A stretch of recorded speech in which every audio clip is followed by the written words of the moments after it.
Hello. I don't have anything in my hands this week. I don't have a bag with me. I've got nothing up my sleeves. I haven't finished anything this week. And there's a couple of reasons why that is.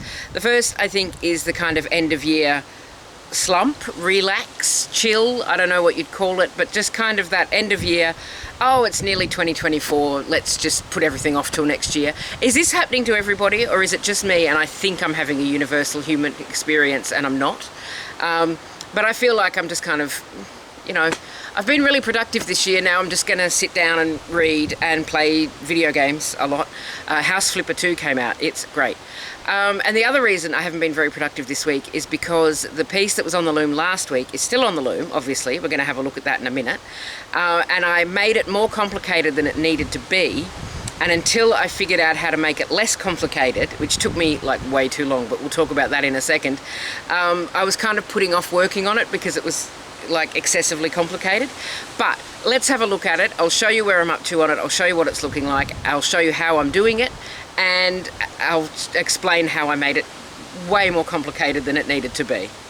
The pattern's actually showing up a little bit better than I was expecting it to. When I'm looking at it from above, when I'm weaving it, it's kind of hard to see it, but from different angles it's quite obvious. So I think it's working. You can see the zigzag pattern here on the side of the floats going left to right and also right to left, because that's how zigzags work. So the way I'm doing this is with a pickup stick, which looks like this.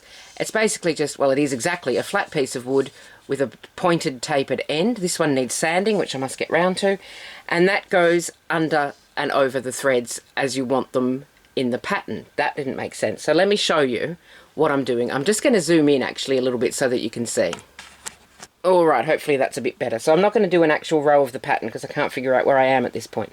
So I'll take the pickup stick in, you can see it there, and I will say, well, I want that thread down and these threads up, and then I can go along, because this pattern is just every fourth thread once you've got the first threads figured out. So I take down every fourth thread, and that gives me, you can see those threads there. So then when I turn that on the side, well, actually what I would do is put the heddle into neutral. Let me do that smoothly like that, and then do that. So I turn the pickup stick on its side, and that gives me the shed there to put my weaving through, to put my shuttle through, to put the shuttle through to take the thread through. So I'm going to zoom out again because I want to talk to you about how I made this difficult for myself when it didn't need to be. So the first way I made this more difficult than it needed to be was to start on the right. I always go right to left when I'm doing a pickup stick pattern. I don't know why. And the light where I weave isn't great. There is a light, it's just not brilliant. And it took me way too long to think, well, why don't I just start over here where I can see what I'm doing? And I'm embarrassed about how long that took me to realise, because it's much easier to start on the light side where I can see what I'm doing. Because with this pattern, you need to pick up just the first thread correctly, and then it's just a matter of counting across. You don't need to line up anything else. And that was the second way I was making it harder for myself. I was looking at the previous float and figuring out which of those threads from the previous float should be picked up. And the easier way to do that was to look at the float that lines up with the float I want to do. Did that make any sense? So, for this one here, for example, instead of trying to line it up to the one underneath it, I should have lined it up to the one that lines up with it, which is down here, picking up that thread.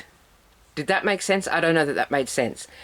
I could try and explain it again, but it's not going to get any clearer. I'm going to try and explain it again. So, this float here, I was trying to line it up to the one underneath it, but what I should have been doing was lining it up to the previous one in the pattern so that I could get the right thread.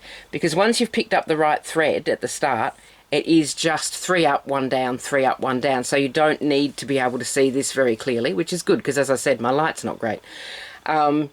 So there has been a lot of unweaving, there's been a lot of redoing things, but it is in a flow now. It is a lot easier now that I've made things easier for myself with the thinking, and it is coming along pretty well. I am going to flip the loom and show you the other side, because on the other side, because we've got these left to right floats here on the well, it's the top at the moment, but there's not going to be a top and a bottom when I take it off the loom. But we've got these floats on the top, which means that we've got warp floats on the underside, which are making their own pattern, which I will show you now with the magic of flipping my loom over and also some sneaky editing. Okay, so it wasn't that sneaky, it was a really obvious edit. I apologise, I lied to you. And this is a little harder to see because of that beam there, but you should be able to see that the warp is creating its own little pattern of floats on this side. So when I wet finish this, I'm hoping to get some really interesting texture happening, and I'm really hoping to get some of these colours really popping. I'm going to have a long fringe on this to show off these colours, because it's not fair to take all these beautiful colours and hide them like this. So I'm going to have a long fringe and these zigzags on this side showing off the warp colours. But that is what is on the loom, and it is probably going to continue to be on the loom for a little while yet. And that is all I have for you this week. I don't have anything on the little loom at the moment because I know me quite well, and I know that if I warp up the little loom with like just a plain weave something, I will work on that before I work on the one with the pickup sticks, because it's just easier, it's more straightforward. So I want to get more done on the one that's on the big loom before I start complicating things or making things easier for myself with the little loom. The next two main projects that I've got planned both need the big loom, so I do need to get that done because I only have one big loom and I'm not buying another one. But I do have a lot of yarn, I have a lot of yarn, so I could easily put something on the little loom, and we will find out if I've done that next week. You take care of yourself. Thank you very much for watching. I've said big loom and little loom so often I'm thinking maybe I should write a children's book, and I will see you next time. Take care of yourself and bye for now.